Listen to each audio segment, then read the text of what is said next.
गलातियों 1:6 से 10 के ऊपर लिखा हुआ है, कोई दूसरा सुसमाचार नहीं है। हालेलुया। आगे देखें, बोलो वचन पढ़ो 6 से 10।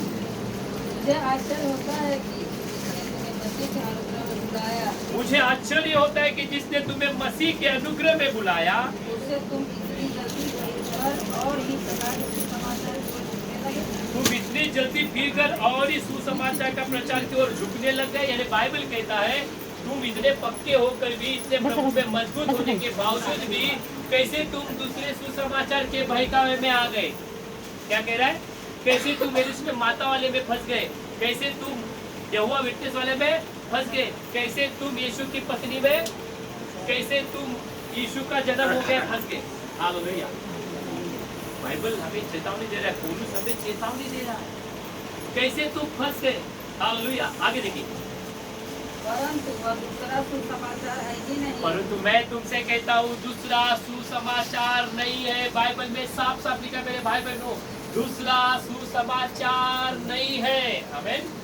आगे, और बात यह है कि कितने ऐसे हैं जो तुम्हें घबरा देते और हैं बात यह है कि ऐसे कितने हैं जो तुम्हें घबरा देते हैं और मसीह के सुसमाचार को बिगाड़ना चाहते हैं। और मसीह के सुसमाचार को बिगाड़ना चाहते हैं। परंतु यदि हम या स्वर्ग से देखिए बाइबल साफ साफ कहता है, परंतु यदि हम या स्वर्ग से कोई दूध भी उस सुसमाचार को छोड़ जो हमने तुमको सुनाया जो है, हमने तुमको सुनाया है, कोई और सुसमाचार तुम्हें सुनाए और कोई तुम्हें सुसमाचार सुनाए, तो स्थापित है। वो शापित है। हालेलुया। बाइबल में साफ साफ लिखा है, अगर ये सुसमाचार को जिस पे हमने विश्वास किया है उसे छोड़कर आई कोई तुम्हें अलग गलत सुसमाचार सुनाता है कि यीशु की पत्नी है, यरूशलेम माता है, यहोवा विटनेस वाले, यीशु का जन्म कोरिया में हो चुका है, पास्टर की बात मानो, अगर कोई तुम्हें ऐसा सुसमाचार सुनाता है तो बाइबल कहता है वो व्यक्ति शापित है। हालेलुया।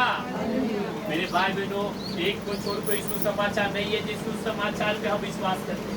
अगर कोई दूसरा बिगाड़ता है, ऐसे बहुत से लोग आएंगे आपके पास जो अलग अलग शिक्षा देंगे, बाइबल कहता है वो शापित है।